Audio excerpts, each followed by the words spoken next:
Good morning. आज का topic है one component system for water.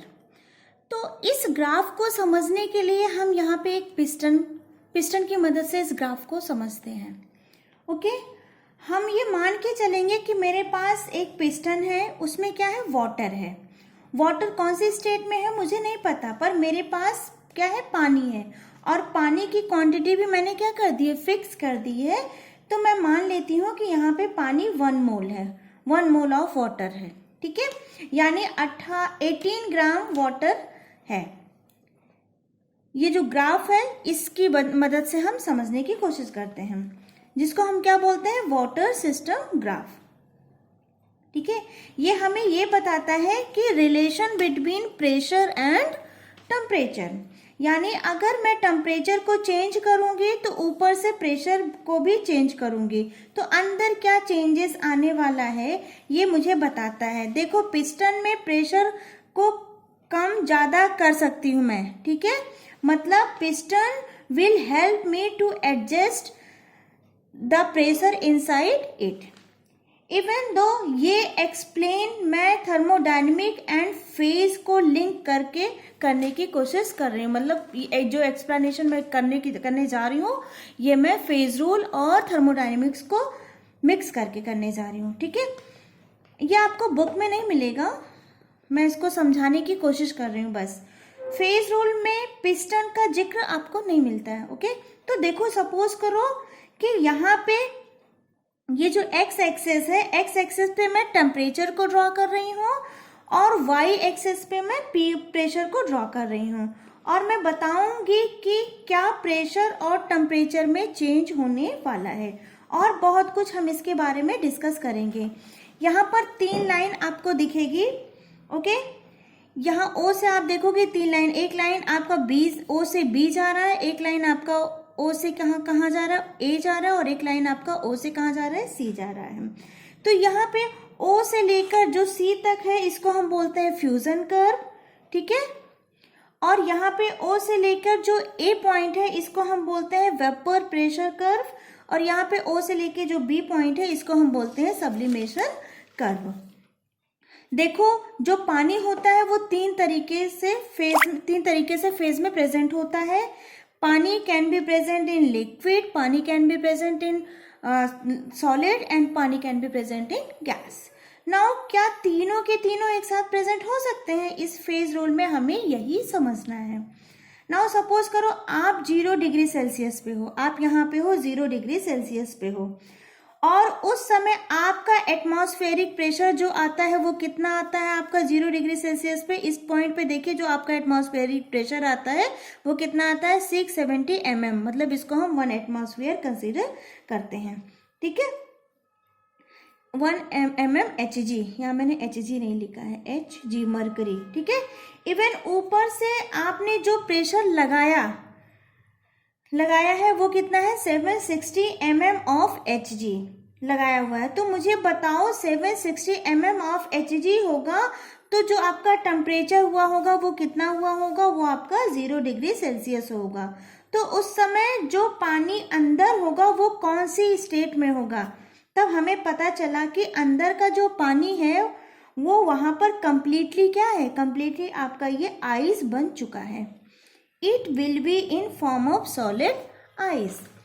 Okay, तो 0 डिग्री सेल्सियस पे वो, ये जो 0 डिग्री सेल्सियस है उस पे जो टेम्परेचर होता है 0 डिग्री सेल्सियस पे जो 0 डिग्री सेल्सियस, तो वो टेम्परेचर होता है जहां पर आने के बाद मेरा जो पानी है वो क्या बन जाता है, वो फ्रीज हो जाता है। वो मतलब यही बता रहे हैं ना, यहाँ पानी पे क्या हो रहा है, पानी हमारा क्या हो रहा है, सॉलिड हो जाता है।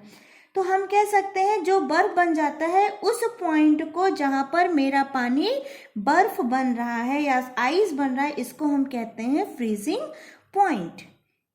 ओके, तो हमारा ये जो पॉइंट है इसको हम क्या बोलेंगे, इसको हम बोलेंगे फ्रीजिंग पॉइंट। यहाँ पे ये देखो हमने लिखा हुआ है फ्रीजिंग पॉइंट।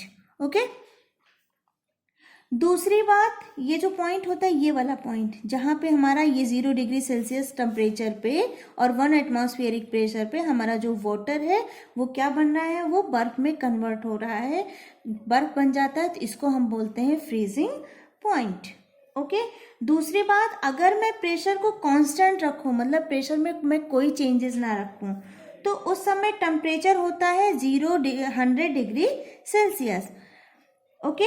यानी मैंने पिस्टन को क्या किया है, हीट दिया यहाँ से। अब मैं पिस्टन को जब हीट देना लगाऊंगी तो मतलब मैंने क्या किया, टेम्परेचर को चेंज किया, मतलब मैं टेम्परेचर को बढ़ा रही हूँ।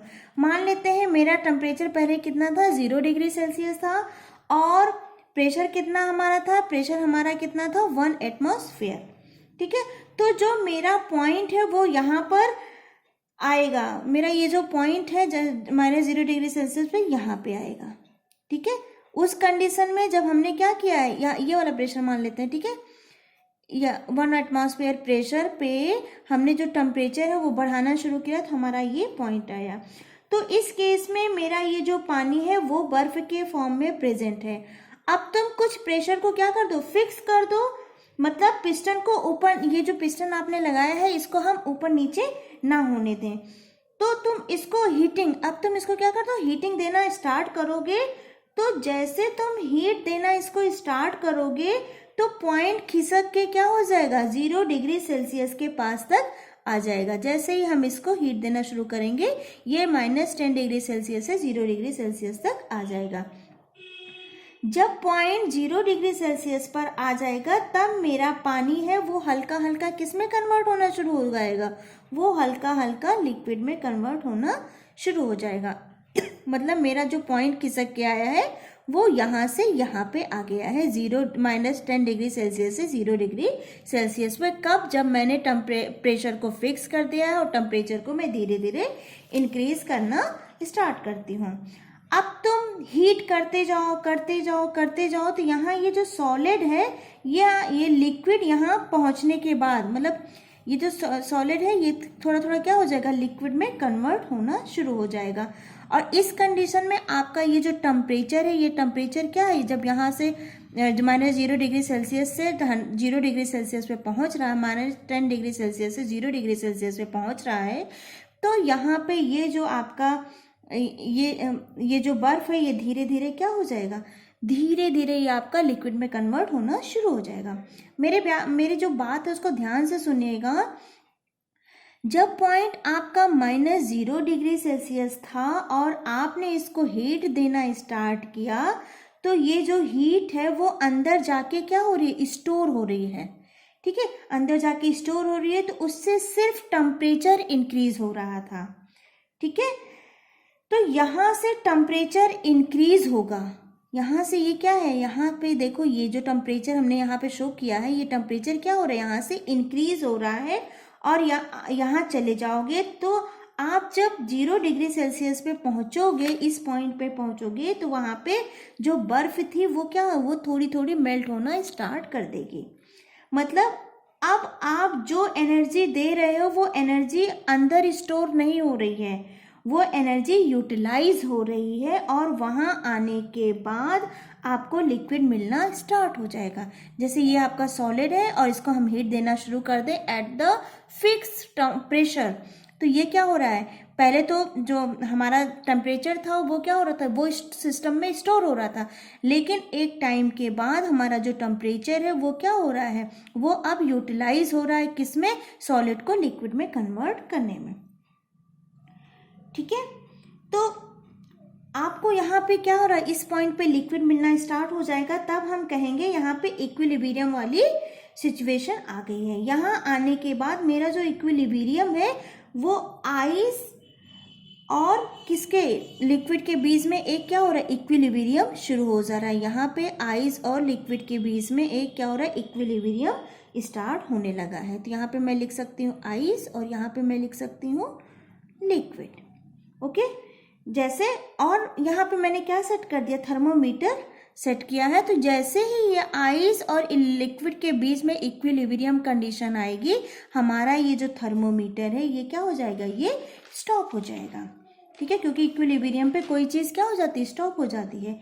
तो ये थर्मोमीटर इंडिकेट करेगा कि जो तुम हीट दे रहे हो वो टेम्परेचर बढ़ाने के काम नहीं आ रही है, वो आइस को मेल्ट करने के काम में आ रही है। पहले हमारा टेम्परेचर बढ़ा था, फिर इक्विलिब्रियम स्टेट पे आके वो टेम्परेचर अब बढ़ नहीं रहा है, अब वो क्या हो रहा है, अब वो यूटिलाइज हो रहा है आइस को लिक्विड में कन्वर्ट करने में। तो मेरा हीट जब तक अंदर, तो मतलब मेरा हीट तब तक अंदर चलते जाएगा, टेम्परेचर तब तक कांस्टेंट रहेगा जब तक पूरा का पूरा आइस जो है, ये आइस जो है हमारा सॉलिड स्टेट में, वो लिक्विड में कन्वर्ट ना हो जाए। ठीक है, और एक टाइम ऐसा आएगा जब आपका पूरा का पूरा आइस क्या हो जाएगा, मेल्ट हो जाएगा और वो लिक्विड में कन्वर्ट हो जाएगा। तो अब यहाँ पे टेम्परेचर क्या हो जाएगा, धीरे धीरे टेम्परेचर हमारा जो है वो बढ़ना स्टार्ट हो जाएगा। जब ये पूरा का पूरा आइस लिक्विड में कन्वर्ट हो जाएगा तो हमारा टेम्परेचर धीरे धीरे बढ़ना स्टार्ट हो जाएगा। ठीक है, क्योंकि यहाँ पर अब सब कुछ क्या है, लिक्विड फॉर्म में आ चुका है। समझ में आया? अब जब टेम्परेचर बढ़ाएंगे, इस पॉइंट के बाद जब हम टेम्परेचर बढ़ाएंगे तो लिक्विड अपने अंदर टेम्परेचर को दोबारा से क्या करना शुरू कर देगा, स्टोर करना शुरू कर देगा और टेम्परेचर इंक्रीज होने लगेगा।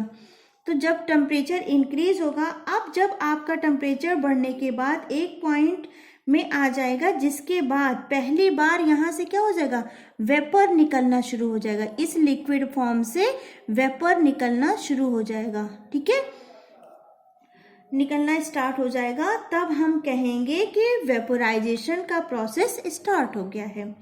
तो वेपोराइजेशन का प्रोसेस तब स्टार्ट होता है जब थर्मोमीटर का वैल्यू कहाँ चला जाएगा, इस 0 डिग्री सेल्सियस से किस पे चला जाएगा, हमारा 100 डिग्री सेल्सियस पे। ओके, यहाँ पे कोई डाउट किसी बच्चे को? ठीक है, तो ये जो हमारा थर्मोमीटर हमने लगाया, सपोज हमारा 0 डिग्री सेल्सियस यहाँ था, तो जैसे ही ये वेपोराइजेशन स्टार्ट होगा, ये किस पे कन्वर्ट हो जाएगा, 0 डिग्री सेल्सियस पे। ठीक है, तो 0 डिग्री सेल्सियस पे आते ही इस वाले पॉइंट पे, तो यहाँ पर फिर से क्या हो जाएगा, इक्विलिब्रियम स्टार्ट हो जाएगा। और ये इक्विलिब्रियम किस में होगा, यहाँ पे क्या था, लिक्विड स्टेट में था, और ये किस में कन्वर्ट हो रहा है, वेपर में। तो ये जो इक्विलिब्रियम होगा ये किस में होगा, लिक्विड टू वेपर, या फिर हम इसको गैस भी बोल सकते हैं, कुछ भी ले सकते हैं। ठीक है, स्टार्ट हो जाएगा। समझ में आया? अब ये जो वेपराइजेशन है ये होते रहेगा तब तक जब तक पूरा का पूरा लिक्विड वेपर में कन्वर्ट नहीं हो जाता। यहाँ पूरे प्रोसेस में प्रेशर चेंज होने वाला नहीं है। I have kept my pressure constant. अच्छा, अब मैं क्या करती हूँ, जब पूरा का पूरा लिक्विड जो है वेपर में कन्वर्ट हो जाएगा, चेंज हो जाएगा, अब अंदर कोई भी लिक्विड यहाँ पे, जैसे ये सॉलिड था, सॉलिड से लिक्विड में कन्वर्ट हुआ, अब लिक्विड से वेपर में कन्वर्ट हुआ, तो जब यहाँ पे कोई लिक्विड नहीं बचेगा और अब आप इसको जब हीटिंग देना स्टार्ट करोगे, अब सिर्फ और सिर्फ टेम्परेचर इंक्रीज होगा। ठीक है, टेम्परेचर क्या होगा, धीरे धीरे इंक्रीज होता जाएगा। तो ये जो लाइन है ये क्या है, ये टेम्परेचर इंक्रीज को दिखाता है। ठीक है, और यहाँ पर सब कुछ क्या हो जाएगा, वेपर स्टेट में हो जाएगा। ठीक है, यहाँ पर आपको अगर आप यहाँ पे ध्यान से देखोगे इस वाले पॉइंट पे, तो यहाँ पे आपको 2 फेजेस नजर आएंगे, एक सॉलिड और एक लिक्विड। सेम ऐसे ही यहाँ पर भी आपको 2 फेजेस नजर आएंगे, एक लिक्विड और एक गैस। तो एक सिचुएशन, मतलब एक सिचुएशन को ध्यान से सुनना। मान लो आपके पास क्या है, आपके पास एक लिक्विड था। ठीक है, अब ये सॉलिड किस में कन्वर्ट हो गया, लिक्विड। एक मान लो एक सिचुएशन आती है, यहाँ पे आपका क्या हो जाता है, इसको मैं लिक्विड लिख लेती हूँ थोड़े टाइम के लिए। ये आपका लिक्विड है था और आपने हीट सप्लाई किया, तो थोड़ा बहुत लिक्विड जो है वो वेपर में बन गया और आपने हीट सप्लाई बंद कर दिया। तो एक चीज वहीं, तो ये जो चीज है, ये जो प्रोसेस है यहीं पे स्टॉप हो जाएगा। थोड़ा वेपर बना रहेगा, थोड़ा लिक्विड, क्योंकि हमने हीट सप्लाई करना बंद कर दिया है। अब वहां पे इक्विलिब्रियम आ जाएगा। इक्विलिब्रियम किसके बीच में आएगा, लिक्विड टू गैस के बीच में। लेकिन अगर आप कंटिन्यू हीट सप्लाई करते रहोगे तो लिक्विड वेपोराइज होता जाएगा और तब तक हीट सप्लाई करो जब तक ये पूरा का पूरा लिक्विड वेपर में कन्वर्ट नहीं हो जाता, और जब तक वो गैस में कन्वर्ट नहीं हो जाता तब तक वहाँ का टेम्परेचर क्या रहेगा, कांस्टेंट रहेगा, because the supplied heat is getting utilized for one phase into another phase. तो अब मुझे एक बात बताओ, ये जो पॉइंट यहाँ आया वो कितने फेज में प्रेजेंट होगा? ओके बेटा, ये जो पॉइंट है आपका, ये पॉइंट आपका कितने फेज में प्रेजेंट होगा? तो यहाँ पे ये जो पॉइंट है आपका ये 2 फेज में प्रेजेंट होगा, एक लिक्विड और एक गैस। अब मुझे बताओ वहाँ पर डिग्री ऑफ फ्रीडम क्या होगा? तो अब हम डिग्री ऑफ फ्रीडम कैलकुलेट करते हैं, ठीक है। तो अगर हम यहाँ का डिग्री ऑफ फ्रीडम निकालें तो कंपोनेंट हमारा वाटर है, इसलिए कंपोनेंट 1 होगा। फेज यहाँ पे कितना आ रहा था? यहाँ पे फेज कितना था? 1 था। और जब हम फॉर्मूले में इसको पुट करेंगे तो यहाँ जो डिग्री ऑफ फ्रीडम निकल के आएगी वो 2 आएगी। तो ये जो आपका डिग्री ऑफ फ्रीडम यहाँ पे आ रहा है वो कितना आ रहा है? 2 आ रहा है। तो इस 2 को हम बोलेंगे वाई वेरिएंट। ओके, अब हम इसके और इसके बीच डिग्री ऑफ फ्रीडम निकालते हैं। तो इसके और इसके बीच जब हम डिग्री ऑफ फ्रीडम निकालेंगे तो यहाँ पे फेज कितना है? 2 है, कंपोनेंट 1 है और प्लस 2 है, तो जो डिग्री ऑफ फ्रीडम निकल के आएगा वो कितना आएगा? वो 1 आएगा। तो ये इसका मतलब ये क्या हो गया? ये यूनिवेरिएंट हो गया, ठीक है। देखो वाई वेरिएंट के केस में मुझे प्रेशर के साथ साथ क्या चेंज करना पड़ रहा है? मुझे प्रेशर के साथ साथ टेम्परेचर भी बताना पड़ रहा है, क्योंकि यहाँ पे सिर्फ और सिर्फ क्या टेम्परेचर बढ़ रहा है, ठीक है। और यहाँ पे प्रेशर और टेम्परेचर मुझे वाई वेरिएंट के केस में बताना पड़ेगा, ठीक है। लेकिन अगर हम यूनिवेरिएंट की बात करें तो इस ये यूनिवेरिएंट पॉइंट किस पे आ रहा है? ये जो यूनिवेरिएंट पॉइंट है ये देखो 0 डिग्री सेल्सियस पे आ रहा है, मतलब यहाँ पे टेम्परेचर क्या है? टेम्परेचर हमारा फिक्स है। तो हमें सिर्फ या तो प्रेशर हम बता दें या फिर हम टेम्परेचर बता दें तो हम इसको आसानी से कैलकुलेट कर सकते हैं। ओके, तो जब सिंगल फेज होगा, ठीक है, जब सिंगल फेज होगा तो डिग्री ऑफ फ्रीडम कितना आ जाएगा? 2 आ जाएगा। यहाँ पे भी डिग्री ऑफ फ्रीडम कितना आ जाएगा? 2।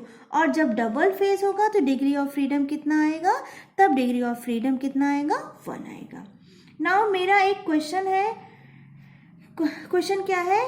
सिर्फ आइस और लिक्विड, मतलब ये जो हमारा ये हमने वाटर कंपोनेंट लिया है ये क्या सिर्फ आइस और लिक्विड में कन्वर्ट हो रहा है, या लिक्विड और वेपर में यही 2 इक्विलिब्रियम में रहते हैं, या फिर तीनों आइस, लिक्विड और गैस तीनों एक दूसरे के साथ इक्विलिब्रियम में रहते हैं?